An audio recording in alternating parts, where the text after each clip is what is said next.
Welcome to CSS Breakdown, book by book, Season 06, Episode 26, where we delve into Chapter 26 of Norman Lowe's Mastering Modern British History, 4th edition, to explore the profound challenges and transformations faced by the British Empire in the interwar period.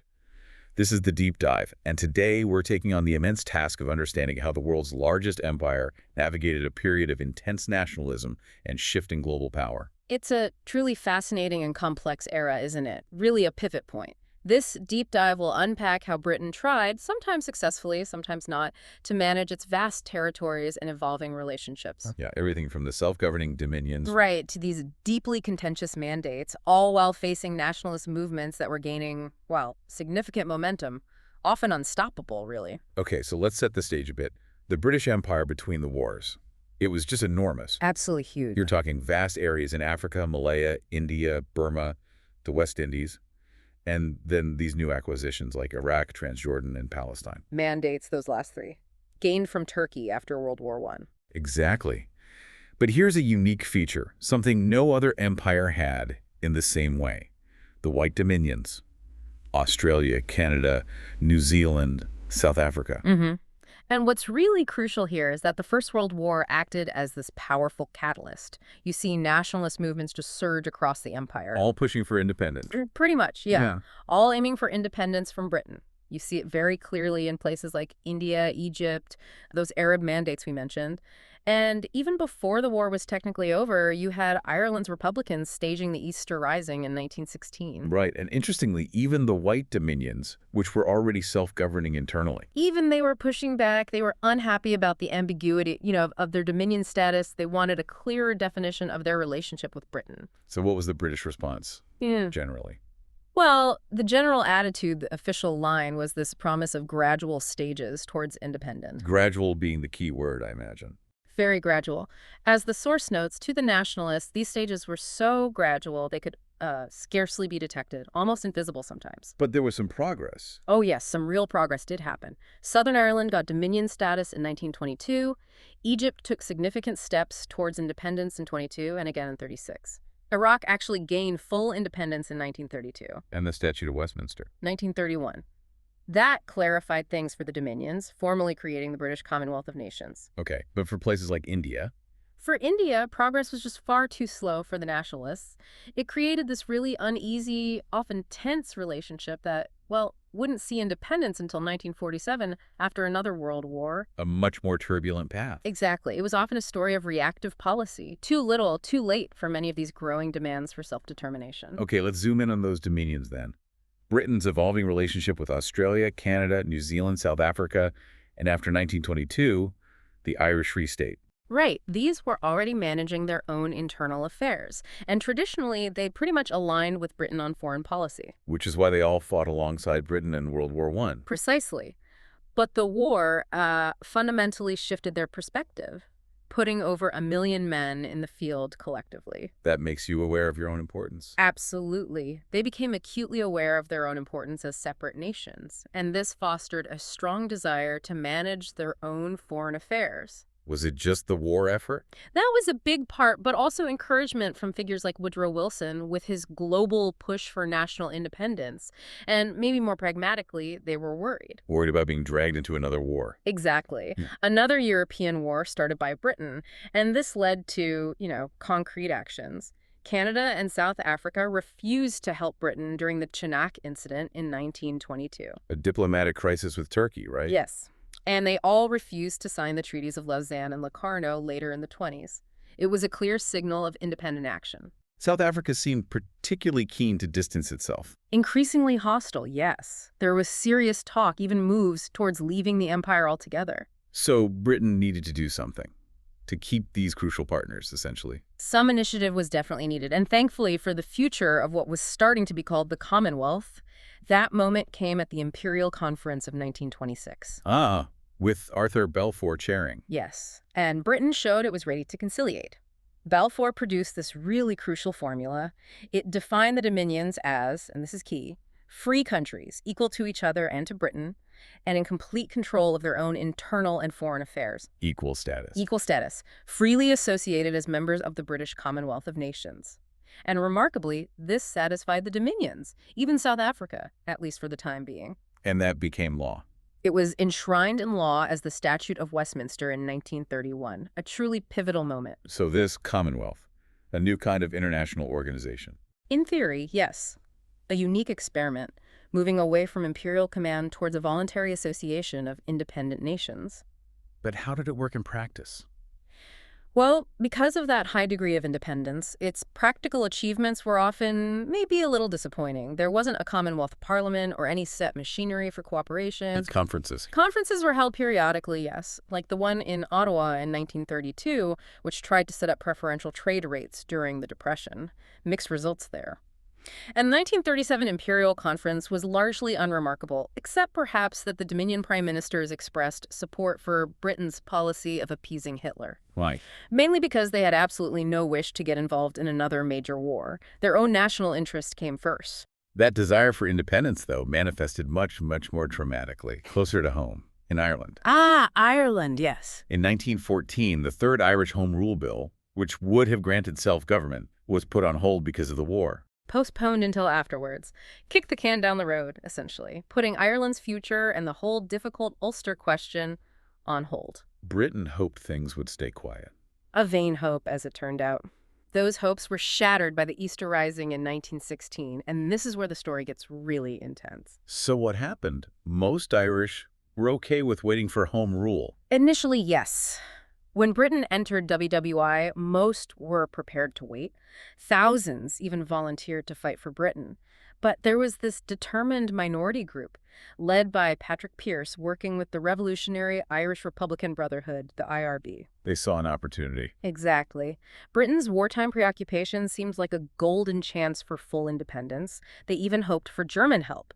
So they proclaimed a republic and seized key points in Dublin on Easter Monday, 1916, the General Post Office being the most famous, hoping for a sympathetic uprising across Ireland. But militarily. Militarily, a complete failure, over very quickly, and initially it was condemned by most Irish people at the time. There's debate about their motives, isn't there? Pearse's blood sacrifice idea. Yes, Pearse spoke of a blood sacrifice for Ireland's spiritual resurrection.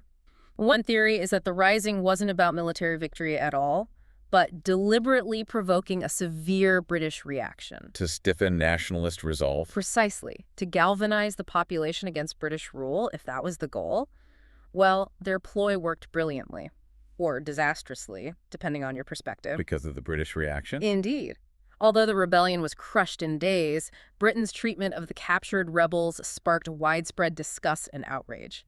16 leaders were executed by firing squad. Including James Connolly. Including Connolly, who was so badly wounded from the fighting he couldn't stand. He had to be shot while sitting in a chair. How did the British justify this? The government defended it as a necessary punishment for treason, especially during wartime. But it was a monumental miscalculation politically. It turned the executed leaders into martyrs and heroes overnight, caused this massive outburst of anti-British feeling across Ireland. So support shifted. Dramatically. More and more people now demanded complete independence, not just home rule. The old nationalist party waned, and Sinn Féin, a more radical nationalist party, started winning by-elections. And then the conscription proposal. Another insensitive move in 1918. The idea of extending conscription to Ireland just further increased support for Sinn Féin and outright independence. But there was still the Ulster problem. The Protestant majority there wanted to remain part of Britain. The seemingly intractable problem. By then, the British government, led by Lloyd George, had pretty much accepted that Ireland would have to be partitioned in some way. The plan coalescing was to exclude the 6 most Protestant counties of Ulster-Antrim, Armagh, Down, Derry, Fermanagh, and Tyrone from any home rule deal for the rest of Ireland. Creating Northern Ireland. Effectively, yes. The Ulster Unionists were even prepared to sacrifice the other 3 historic Ulster counties, Donegal, Cavan, Monaghan, because they had Catholic majorities. This ensured a stronger, more stable Protestant majority in a 6-county Northern Ireland. Then came the 1918 general election. A landslide for Sinn Féin in Ireland. They won 73 out of 105 Irish seats. Only in those 6 Ulster counties were things different, with Unionists winning 26 seats. A clear mandate for independence. Unmistakable. Nothing less than full independence would satisfy the majority now. So instead of going to the British Parliament in Westminster... They set up their own parliament. Exactly. The Sinn Féin MPs proclaimed an independent Irish republic, convened their own parliament, Dáil Éireann, in Dublin, They elected Eamon de Valera, one of the surviving leaders from the Easter Rising, as president.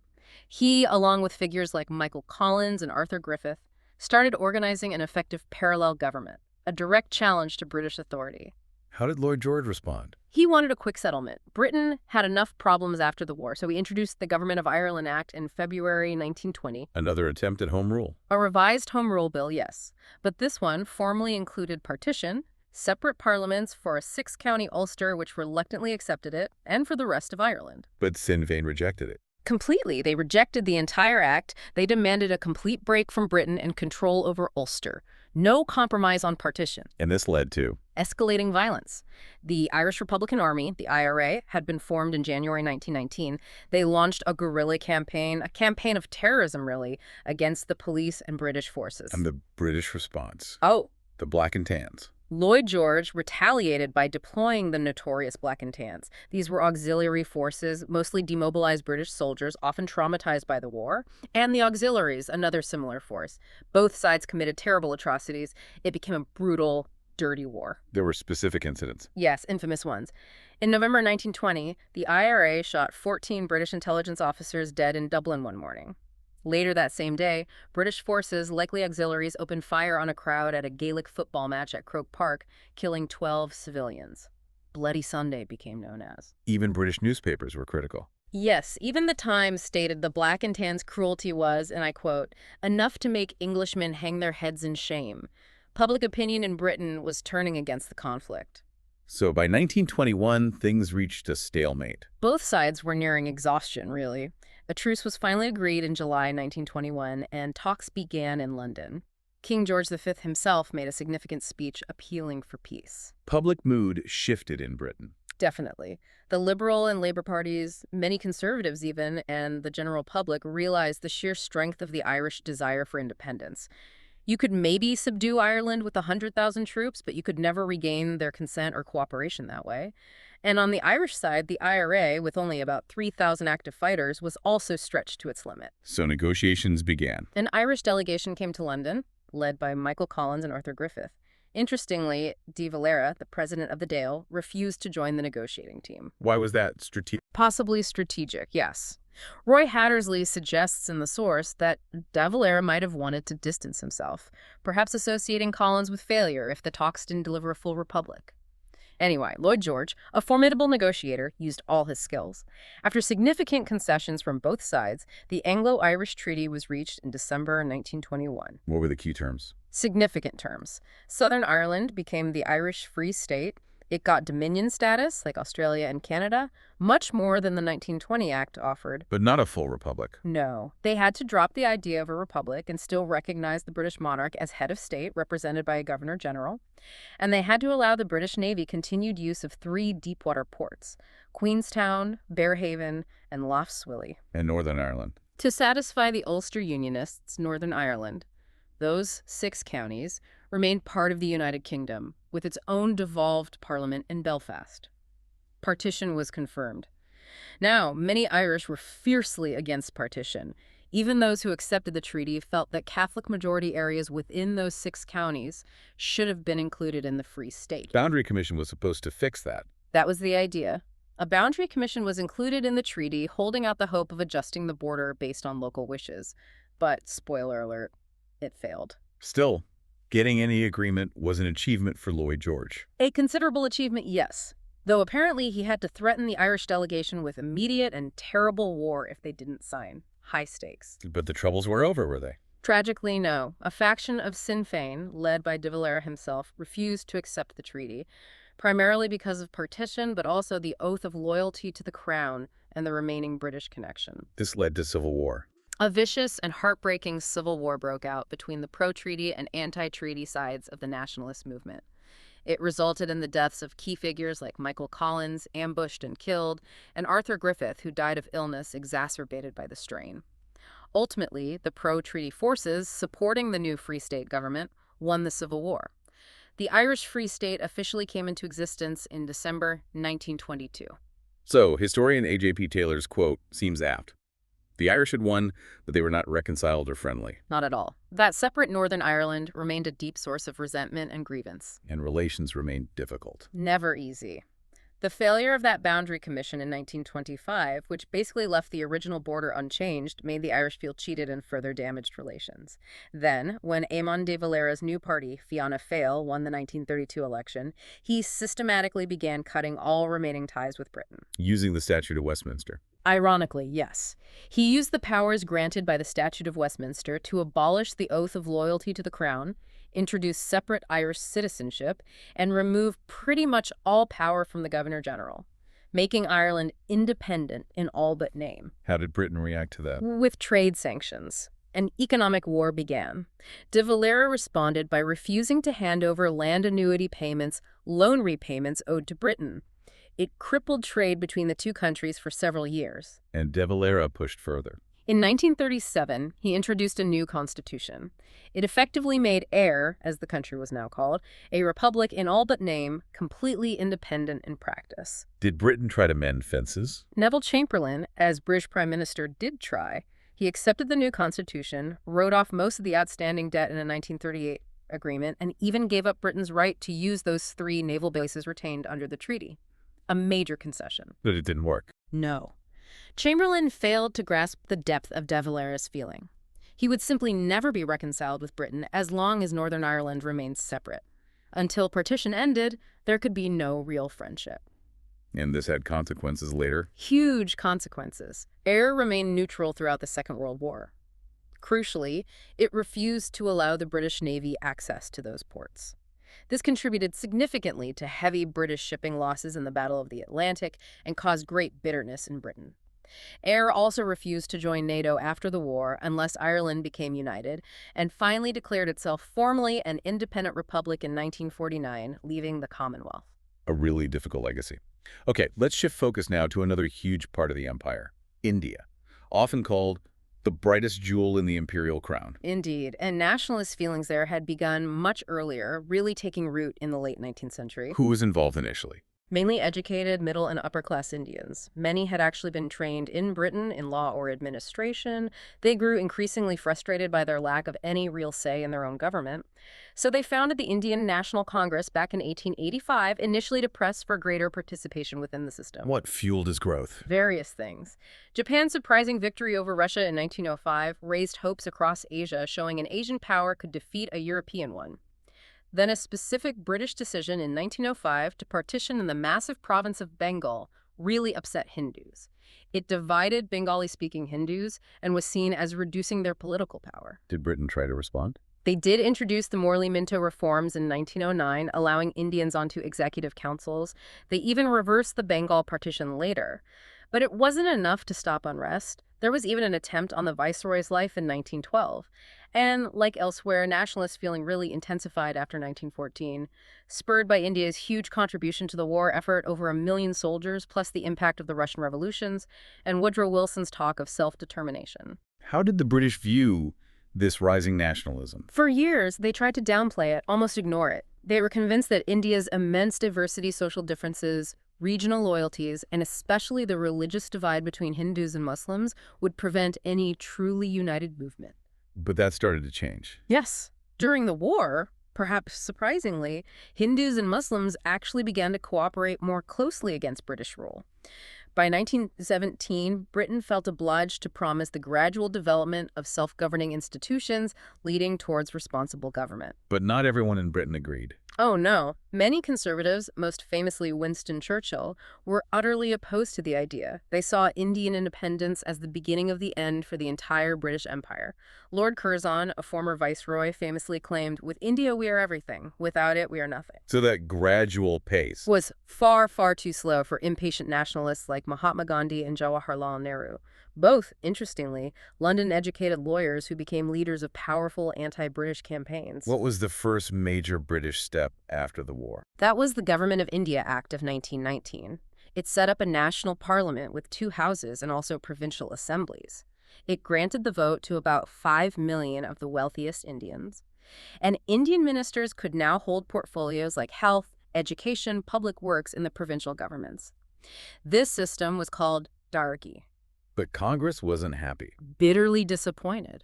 because the really important decisions, defense, foreign affairs, finance, still rested with the British Governor-General, and the British kept control of key provincial ministries like law and order and taxes. It felt like window dressing. To many, yes, it seemed like a gesture, not a real transfer of power. And the reaction. The slow pace enraged many Indians, and rioting broke out. This led to the infamous Amritsar Massacre in the Punjab. After 5 Europeans were murdered in the city, Brigadier General Dyer ordered his troops to disperse a large, peaceful protest gathering of over 5,000 Indians trapped in an enclosed space, the Jallianwala Bagh. They fired machine guns into the crowd, killing 379 people, according to official figures, likely more. A terrible event. A profound turning point. Order was restored quickly, but the sheer brutality of Amritsar provoked such fury that Congress transformed almost overnight from a relatively elite middle-class party into a genuine mass movement cutting across social divides. Even Churchill condemned it. Privately, yes. Churchill, then Secretary of State for War, called Dyer's action murder, or at least manslaughter. Although Dyer was censured, he received support from some conservative elements in Britain. Now, the source mentions Andrew Roberts defending Dyer. Yes, it notes that historian Andrew Roberts mounts a strong defense. He points out that Dyer had issued proclamations banning public meetings, warning attendees risked fatal consequences. Roberts argues it was about maintaining British prestige, without which, he claims, the British Empire in India would have simply evaporated overnight. Roberts argues that because of Dyer's decisive action, it was not necessary for another shot to be fired throughout the entire region, and even claims Indian merchants thanked Dyer for preventing looting. It's certainly a controversial perspective. But regardless of those arguments, the impact seems clear. It does seem the Onents at Amritsar finally lost the British the crucial support of moderate Indians who might have otherwise trusted them. As historian Martin Gilbert wrote, after Amritsar, no matter what compromises and concessions the British might suggest, British rule would ultimately be swept away. It shattered any remaining moral authority. And this is when Gandhi really comes to the fore. Exactly. By this time, Mahatma Gandhi was the undisputed leading figure of Congress. He believed passionately in nonviolent protest, satyagraha, and equality for all, including the untouchables. He dressed as a simple peasant, but had this incredible ability to compel Indians, through sheer force of personality, to refuse to cooperate with British rule. What kinds of protest? Things like refusing to work, staging sit-down strikes, fasting, stopping payment of taxes, boycotting British goods and institutions like elections and schools, civil disobedience on a massive scale. But it wasn't always nonviolent. Unfortunately, no. Gandhi couldn't always control his more extreme supporters, and violence often erupted during these campaigns. When it did, Gandhi, true to his principles, would often call off the entire campaign, as he did with his first major non-cooperation movement in 1922 after police were killed in Chauri Chaura. What was the next British move? They appointed the Simon Commission in 1928, actually a year earlier than planned, to review the working of the 1919 Act and propose further reforms. How was that received? With utter contempt by Indians. Because, outrageously, there were no Indians appointed to the commission itself. It was an all-British commission coming to decide India's future. Not involving Indians in a review about Indian self-government? Precisely. Even leaders like Gandhi and Nehru, who were in jail at the time, weren't allowed out to give evidence. The insult led to widespread boycotts under the banner "Simon Go Back" and demands for immediate Dominion status. And Gandhi responded. As soon as he was released from jail, Gandhi launched his second major civil disobedience campaign. Famously, he started it by breaking the unpopular British salt laws. He led a symbolic 250-mile march to the sea at Dandi to illegally produce salt from seawater. A powerful symbol. Hugely powerful. It captured global attention. But again, violent incidents developed elsewhere in the country, and Gandhi was arrested once more. However, the viceroy at the time, Lord Irwin, who served from 1926 to 31, was a more sympathetic and, frankly, enlightened politician. He genuinely believed Dominion status for India had to come eventually. So he tried engagement. Yes, he facilitated 2 roundtable conferences held in London in 1930 and 1931, bringing together various Indian groups and British politicians to discuss the future constitution. How did they go? The first one, in 1930, was largely unsatisfactory because Congress representatives weren't there. Most were still imprisoned after the Salt March campaign. So Irwin took the bold step of releasing them and personally persuaded Gandhi to attend the second conference in 1931. This caused horror among hardline imperialists in Britain. Churchill's reaction. Churchill famously described Gandhi attending the conference, dressed in his simple dhoti, as a nauseating spectacle and called him the malignant and subversive fanatic. Shows the depth of opposition. Did the second conference achieve more? Unfortunately, little concrete progress was made. This time, the stumbling block was fierce disagreement over how Muslims and other minorities would be represented in any future independent Indian parliament. The Hindu-Muslim divide was becoming increasingly central. Despite these setbacks, there was another major act. Yes, despite the challenges, the coalition government under MacDonald and Baldwin pushed through the Government of India Act of 1935. It was a major, complex piece of legislation. What did it do? It represented a significant step. It gave the elected Indian Assembly at the central level a say in everything except defense and foreign affairs. And crucially, it granted the provincial assemblies almost full control over local affairs, effectively ending diarchy and introducing provincial autonomy. But still opposed by Churchill. Bitterly opposed. Churchill fought it tooth and nail in Parliament, calling it a monstrous monument of sham built by pygmies. But it passed. However, Indian nationalists were still not satisfied. The act still fell short of full dominion status, as the white dominions, by this point, controlled their own defense and foreign policies. Other problem. Yes. Another issue was that the hundreds of Indian princes who ruled independent states dotted across India refused to cooperate and join the proposed federation. So a large part of India remained outside the new structure. And perhaps the most crucial failure of the 1935 Act was its inability to address, let alone solve, the growing religious rivalry between Hindus and Muslims. The fear of Hindu domination. Exactly. With Hindus making up roughly 2/3 of the population, Muslims increasingly feared being marginalized in a future democratic India. This fear intensified after the 1937 provincial elections. Nehru's overwhelmingly Hindu Congress Party won control of 8 out of the 11 provinces. And the Muslim League reacted. The Muslim League, led by Muhammad Ali Jinnah, became much more assertive. They started demanding a separate state of their own, carved out of India, to be called Pakistan. Congress, under Gandhi and Nehru, was absolutely determined to preserve a united India. So the divide deepened. Massively. This mounting Hindu-Muslim hostility actually provided some justification, in British eyes, for their reluctance to grant full self-government immediately. How could they hand over power when the two main communities were so antagonistic? So, no further constitutional developments took place before the outbreak of the Second World War in 1939 put everything on hold again. Okay, one more major area to cover. Yeah. The British presence in the Middle East, particularly those mandates. Right. A very complex situation rooted in World War I. The Arabs, as you know, revolted against their rulers, the Turkish Ottoman Empire, during the war. Aided by figures like T.E. Lawrence, Lawrence of Arabia. Yes, they played a significant part in helping the Allies, including Britain, liberate Arab territories like Syria, Palestine, and Mesopotamia, Iraq. But Britain had made, frankly, 3 contradictory promises during the war concerning these lands. Contradictory promises. First, they'd made vague promises of independent states for the Arabs to encourage them to revolt against the Turks. Second, there was the secret Sykes-Picot Agreement with France in 1916, which planned to partition these very same Arab lands between Britain and France after the war. Direct rule or spheres of influence. And the third promise? The Balfour Declaration of November 1917. This pledged British support for the establishment of a Jewish national home in Palestine, which was also part of the land promised, in general terms, to the Arabs. A recipe for trouble. A complete mess waiting to happen. So in 1919, to their intense disappointment and anger, the Arabs found their territories weren't being made independent. Instead, they were handed over as mandates under the new League of Nations. To Britain and France? Yes. Britain got the mandates for Iraq, Transjordan, modern-day Jordan, and Palestine. France got Syria and Lebanon. The Arabs felt betrayed. Why did Britain want these mandates? Particularly reluctant to let go? Primarily because of the increasingly important Middle East oil resources, especially those being discovered in Iraq.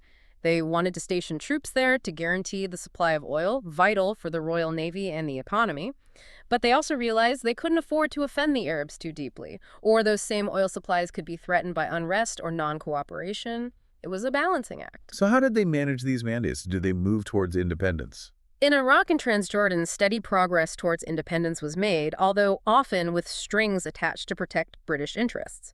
Palestine, however, was vastly complicated by that Jewish-Arab problem inherent in the Balfour Declaration. Let's take Iraq first, then. Okay, Iraq. After some initial nationalist rioting against British rule, the British acted quite shrewdly. They helped set up an Iraqi national government, installing Emir Faisal, who'd been ejected from Syria by the French, as king in 1921. Each Iraqi minister had a British advisor. Did that work? It seemed to work reasonably well. It led to an elected Iraqi parliament in 1924. With British assistance, the Iraqi state apparatus, industry, agriculture, administration was organized. Britain also won significant Iraqi goodwill by successfully opposing Turkish claims to the northern province of Mosul, which turned out to have vast oil resources. That was crucial. And Iraq became independent. Fully independent in 1932 and joined the League of Nations, though Britain retained the right to keep 2 large air bases there and transit troops. Still, as one Arab nationalist, George Antonius, later wrote, the modern state of Iraq owes its existence largely to the efforts and devotion of its British officials. A qualified success, perhaps. What about Transjordan? Transjordan was given to Faisal's brother, Abdullah, as emir. He ran the internal affairs quite competently, but it was a very poor, arid country, lacking resources like oil. It remained heavily dependent on British subsidies for its budget and for defense. It gained complete independence only after World War II in 1946. Abdullah became king, but notably he kept British officers leading his army, the Arab Legion. So Iraq and Transjordan saw relatively smooth transitions, albeit under British influence, but Palestine? Palestine proved to be the most difficult, the most intractable, and ultimately the most tragic mandate, all because of that growing hostility between the Jewish population and the Palestinian Arab majority. What was the deep root of the tension there? Well, the source points out the historical context. Jews had been driven from their ancient homeland by the Romans nearly 2,000 years earlier. While small Jewish communities always remained, and some Jews returned over the centuries, the push for a modern return really gathered steam with Zionism. The World Zionist Organization was founded in Basel in 1897. It aimed to create a Jewish national home in Palestine, seen as a refuge from rising anti-Semitism and persecution in Europe, particularly Eastern Europe. So you had the Zionist movement gaining strength, colliding with Britain's wartime promises. Exactly. Those 3 contradictory promises all came crashing together in Palestine. Faced with bitter Arab protests against both the denial of independence and the arrival of increasing numbers of Jewish immigrants buying land, the British government issued a white paper in 1922. What did it say? It tried to reassure the Arabs, stating there was no intention that Jews should occupy the whole of Palestine or dominate the Arabs, and that Arab rights would not be interfered with. The British basically hoped they could persuade Jews and Arabs to live together peacefully in one state. Did they understand the depth of feeling? They seem to have fundamentally failed to grasp the deep religious and national gulf between the two communities and the zero-sum nature the conflict was taking on. So Jews kept arriving? Yes, Jewish immigration continued. They bought land, often from absentee Arab landlords, started industries, established cooperative farms, kibbutzim, reclaimed marshland. They were clearly building the foundations not just of a national home, but of a future Jewish national state. By 1928, there were about 150,000 Jews in Palestine. Arab resentment grew, leading to riots and attacks on Jews, notably the Hebron Massacre in 1929. How did Britain respond to the violence? The British Labour government at the time decided in 1929 that Jewish immigration must be restricted, even temporarily halted.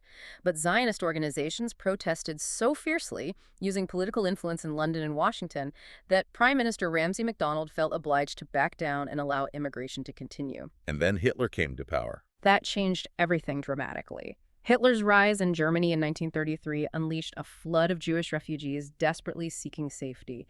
Many saw Palestine as their only hope.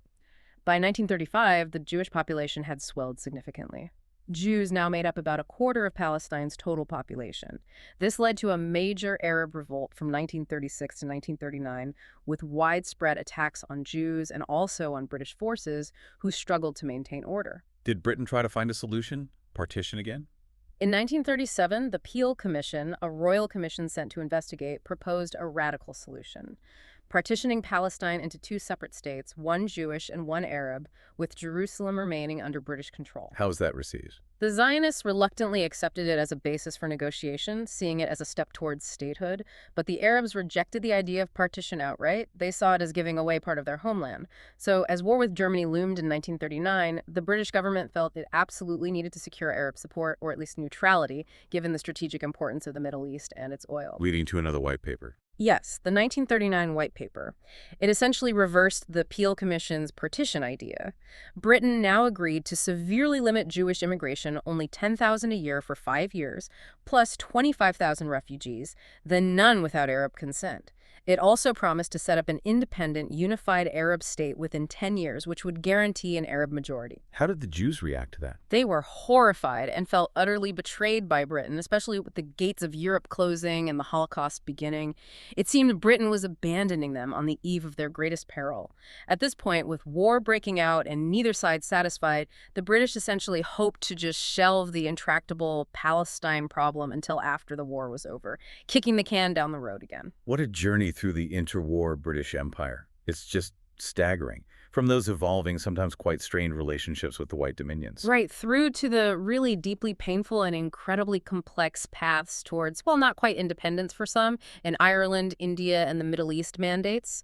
It's clear this is just a period of profound challenge and transformation for Britain, trying to balance its own imperial interests, sometimes vital ones like oil or strategic position, with this undeniable rising tide of nationalism and demands for self-determination. A balancing act they often struggled with. And this whole period, looking back through Lowe's chapter, really highlights a critical question, I think, for you to consider. How much did all these unresolved issues, these difficult compromises, these outright failures of the interwar period, the partition of Ireland, the simmering communal tensions in India, those completely conflicting promises in Palestine, how much did all that set the stage? Set the stage for what came after. Exactly. Set the stage for the even greater conflicts, the greater complexities that would just explode after the Second World War, ultimately leading to the fairly rapid dismantling of the entire empire. It makes you think. It really does. It's a powerful reminder, isn't it, that history's strongest currents often flow directly from decisions or perhaps indecisions made years, even decades earlier.